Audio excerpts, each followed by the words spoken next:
एक गांव में एक सिरकटी चुड़ैल का साया था। वहाँ के लोग उस चुड़ैल से बहुत डरते थे। रात होते ही गांव के सभी लोग अपने अपने घर के अंदर चले जाते थे। अरे सीता, जल्दी से ये दीपक बुझा दो। उस चुड़ैल का आने का समय हो गया है। कहीं उसने हमारे घर में रोशनी देख ली तो कहीं वो यहाँ ना आ जाए। जल्दी जाओ और पूरे घर में अंधेरा कर दो। फिर सीता भाग कर जाती है और पूरे घर के दीपक बुझा देती है और वे दोनों अपनी खिड़की से छुप छुप कर उस चुड़ैल को देखने लगते हैं। तभी उन्हें दूर से एक सिर कटी चुड़ैल आती हुई दिखाई देती है। उस चुड़ैल का सिर कटा होता है और उसने अपना कटा हुआ सिर अपने हाथ में पकड़ा होता है। फिर वह राजेश के घर के सामने से गुजरती है। वे दोनों बहुत डर जाते हैं और चुड़ैल आगे निकल जाती है। शुक्र है भगवान का, आज तो बाल बाल बच गए। फिर अगले दिन सुबह होने पर, अरे भाई राजेश, तुमने कल रात सरकटी चुड़ैल को देखा? हाँ भाई, कल तो मैं बाल बाल बच गया। वो चुड़ैल बिल्कुल मेरे घर के आगे से ही निकली थी। ये तो शुक्र है भगवान का कि उसने मुझे देखा नहीं। राजेश भाई, मुझे एक बात समझ में नहीं आई, ये चुड़ैल का सिर कटा हुआ क्यों है? अरे तुम्हें नहीं पता क्या? मेरे पिताजी ने मुझे इसके बारे में बताया था। बहुत समय पहले ये चुड़ैल का सिर कटा हुआ नहीं था। ये रोज रात को हमारे गांव में आती थी और किसी न किसी को अपने साथ उठा कर ले जाती थी। फिर एक दिन चुड़ैल की दहशत से तंग आकर सब गांव वालों ने उस पर हमला कर दिया और उसका सर काट दिया था। फिर क्या हुआ भाई? क्या वह चुड़ैल मर गई? हाँ, गांव वालों ने उसके 2 टुकड़े करके उसे जंगल में ही दफना दिया था। तो फिर ये सिर कटी चुड़ैल वापस कैसे आ गई? कुछ समय पहले चोर डाकू जंगल में अपना सोना छुपाने के लिए खुदाई कर रहे थे। तभी उन्होंने खुदाई करते करते इस चुड़ैल के सिर को आजाद कर दिया था। अरे मर गए रे, ये क्या चीज है? ये हमने क्या कर दिया? ये सिर कहाँ से निकल कर आ गया? अरे भाई, इसका धड़ तो है ही नहीं, ये तो कोई चुड़ैल लगती है। अरे मर गए रे, अरे भागो यहाँ से, नहीं तो ये हमें कच्चा ही खा जाएगी। भागते कहाँ हो मूर्खो, वहीं के वहीं रुक जाओ, नहीं तो तुम्हारा खून पी जाऊंगी। चुड़ैल जी, हमें माफ कर दो, हम आपकी नींद खराब करने यहाँ नहीं आए थे। हम तो बस अपनी जमा पूंजी को यहाँ जंगल में छुपाने के लिए आए थे। गलती से आप बाहर निकल आई, कृपा करके हमें जाने दें। मैं तुम्हें एक ही शर्त पे जाने दूंगी, तुम्हें मेरा एक काम करना होगा। हमें आपकी सारी शर्तें मंजूर हैं, आप जो कहेंगे हम वो करेंगे, बस आप हमारी जान बख्श दें। कुछ साल पहले इन गांव वालों ने धोखे से मेरा धड़ मेरे शरीर से अलग कर दिया था और यहीं पास में दफन कर दिया था। तुमने मेरा सिर तो आजाद कर दिया, लेकिन मेरा धड़ अभी भी यहीं कहीं दफन है। तुम्हें मेरा धड़ खोद कर निकालना होगा, तभी मैं तुम्हें यहाँ से जाने दूंगी। ठीक है, हमें मंजूर है, हम अभी आपका धड़ खोद के निकाल देते हैं। फिर वे सारे चोर उस चुड़ैल का धड़ ढूंढना शुरू कर देते हैं। कुछ समय खुदाई करने पर उन्हें उस चुड़ैल का धड़ भी मिल जाता है। फिर वह धड़ चलकर अपने कटे हुए सिर के पास पहुंच जाता है। फिर वह चुड़ैल अपने सिर को अपने धड़ से जोड़ने की कोशिश करती है, लेकिन जैसे ही वह अपना सिर अपने धड़ पर रखती है, उसका सिर नीचे गिर जाता है। वह फिर से कोशिश करती है, लेकिन फिर से उसका सिर नीचे गिर जाता है। अरे ये क्या, मेरा सिर तो वापस मेरे धड़ से जुड़ ही नहीं रहा, अब मैं क्या करूं? चुड़ैल जी, हमने आपका काम पूरा कर दिया, कृपा करके अब हमें जाने दें।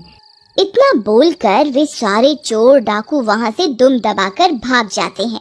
उस दिन के बाद से ही उस चुड़ैल का नाम सिर कटी चुड़ैल पड़ गया और अब वह अपना सिर उठाए रोज अपने शिकार की तलाश में हमारे गांव में आती है। लेकिन भाई राजेश, हम कब तक इस चुड़ैल का आतंक सहते रहेंगे? हम सब गांव वालों को मिलकर कुछ ना कुछ करना होगा। तुम सही कहते हो कन्हैया, हम अभी सरपंच के पास चलते हैं, वही कोई ना कोई रास्ता निकालेंगे। सरपंच जी, आपको तो पता ही है इस सर कटी चुड़ैल के आतंक के बारे में।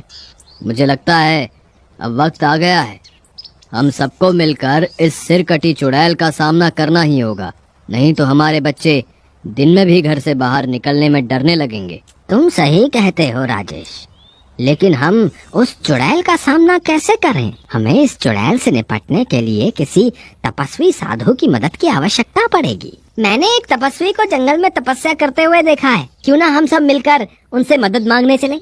तुम सही कहते हो कन्हैया, हम सब अभी उनसे मदद मांगने चलते हैं।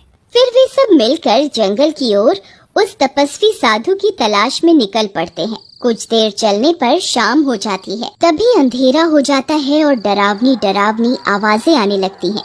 अरे मुखिया जी, हमें जल्द से जल्द उस तपस्वी साधु को ढूंढना ही होगा, नहीं तो वह चुड़ैल हमें जरूर ढूंढ लेगी।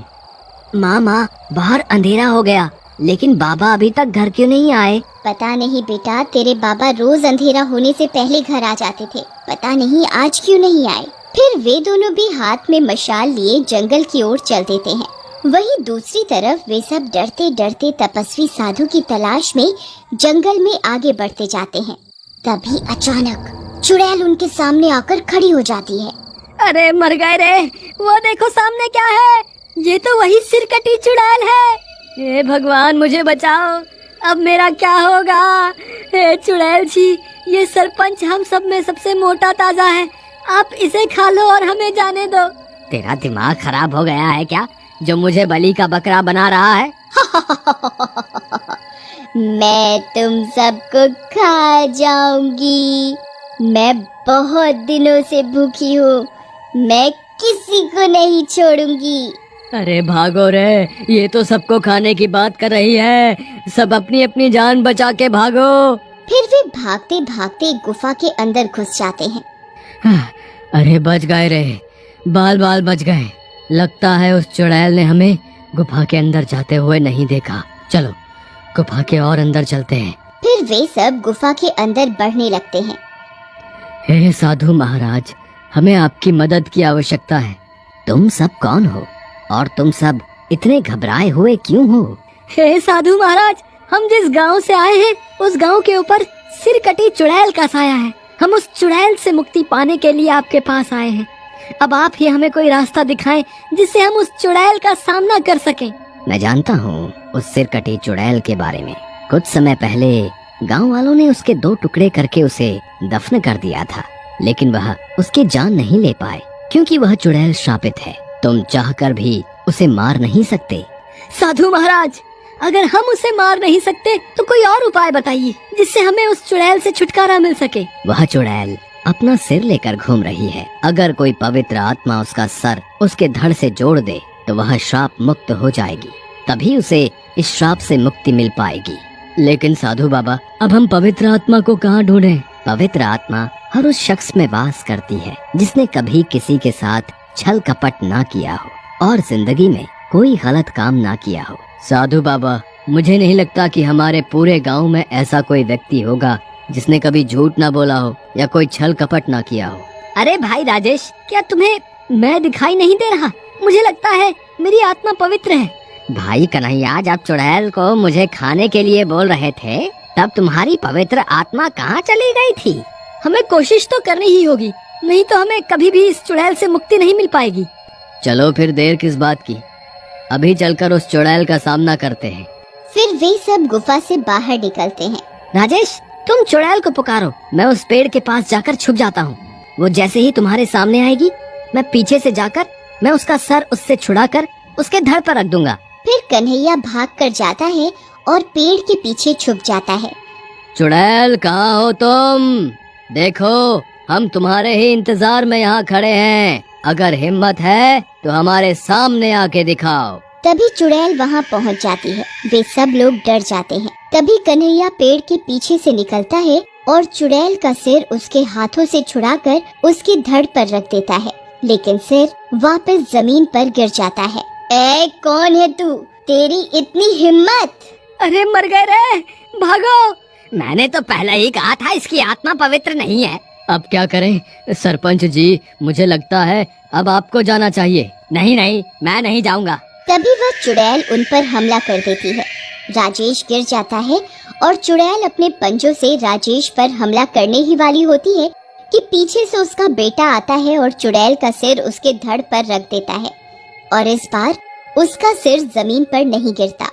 जैसे ही उसका सिर धड़ से जुड़ता है वह चुड़ैल श्राप मुक्त हो जाती है और एक औरत का रूप ले लेती है। मुझे श्राप से मुक्त करने के लिए बहुत बहुत शुक्रिया।